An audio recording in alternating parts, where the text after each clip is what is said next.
Bueno, ahora vamos a hablar de la etapa llamada La Guardia Vieja.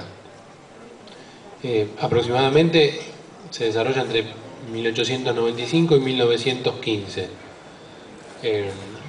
En esta etapa el tango sufre importantes cambios. Comienza a definirse ya como un género, claramente, digamos, empieza a tocarse en bares, en teatros, convive también con otras danzas, pero lentamente va ganando popularidad y va llegando al centro de la ciudad.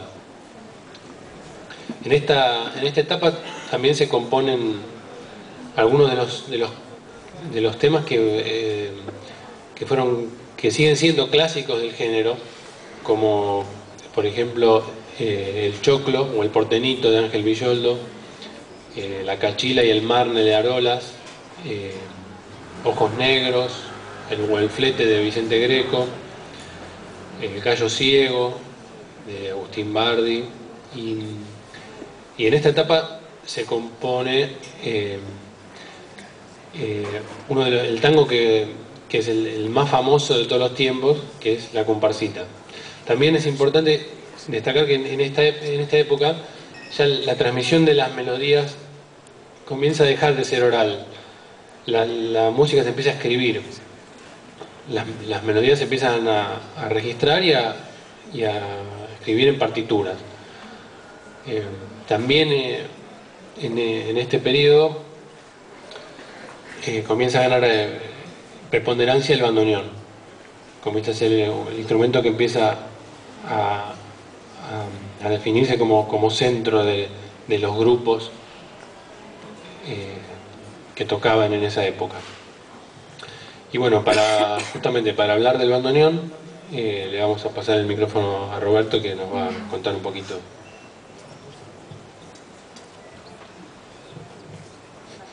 Bueno, el bandoneón es un instrumento hermoso, porque lo tocamos nosotros.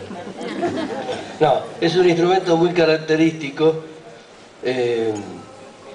digamos, tiene algunas complicaciones cuando uno empieza a estudiar el instrumento. Luego es como cualquier otro instrumento, hay que estudiar si uno quiere llegar a tocar bien.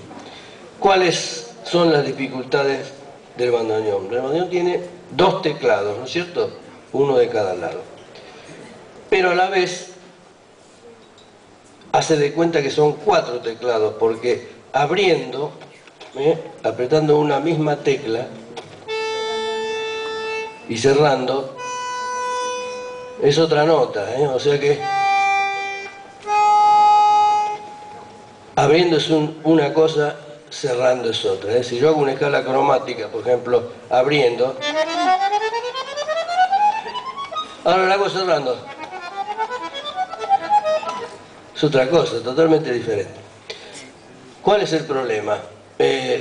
Un piano, un violín, un contrabajo, una guitarra, todos al principio pueden mirar dónde ponen las manos cuando empiezan a querer tocar.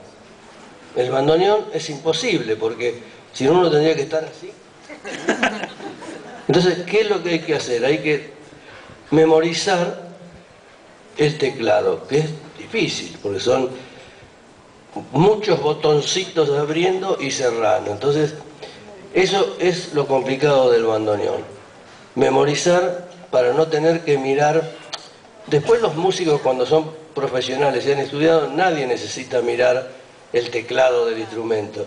Pero al principio sí es bueno, porque si yo necesito acá poner el dedo en un lugar, tendría que mirar al principio a ver dónde lo voy a poner. Pero entonces, esa es la complicación del bandoneón.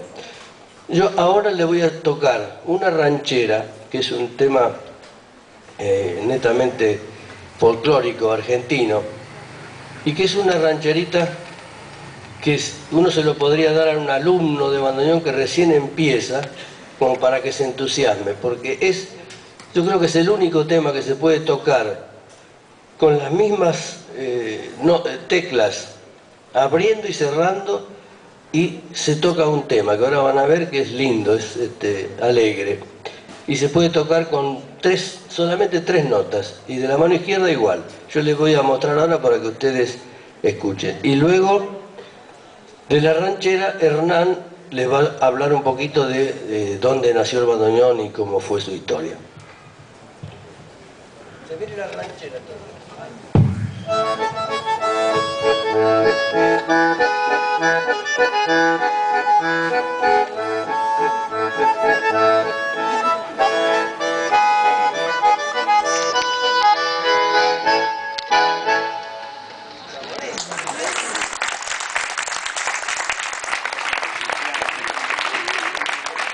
Bueno, a mediados del siglo XIX, un ingeniero alemán llamado Heinrich Pann, basándose en el diseño de un instrumento que se llama concertina, diseñó los primeros instrumentos que se parecían a este.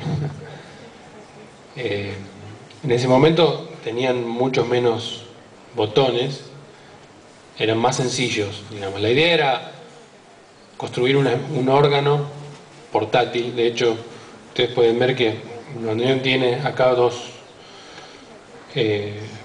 argollas para pasar una correa y tocar parado, colgando. La idea era hacer un órgano que pudiera tocarse caminando, digamos. Eso fueron la idea inicial, digamos. Para fabricarlo fundó una cooperativa, la cual se llamó Band Union. Y bueno, en el Río de la Plata, por deformación del término, quedó bandoneón, que es el nombre que quedó, digamos, que se popularizó. Bueno, finalmente él vende la licencia para fabricar el instrumento a Alfred Arnold, que es quien desarrolla el instrumento al nivel que tienen estos instrumentos que tocamos nosotros ahora. Más o menos esto es fines del siglo XIX, principios del XX. Y los instrumentos se mejoran por la demanda que había desde el Río de la Plata de los músicos que ya estaban tocando y que querían instrumentos mejores.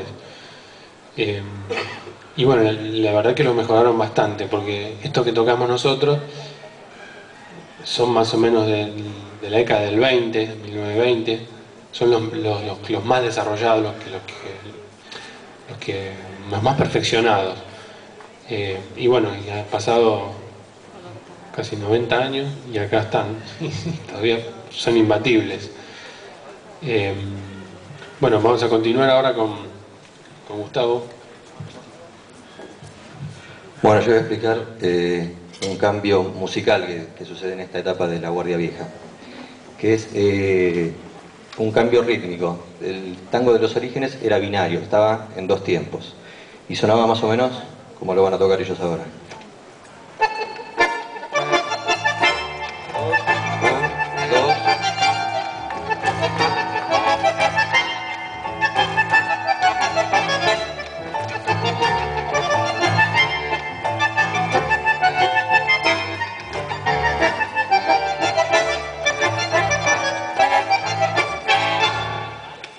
Y en esta etapa de la Guardia Vieja se hace el ritmo un poco más lento y se empieza a tocar el tango en 4 tiempos. Entonces vamos a ver cómo suena en 4 tiempos.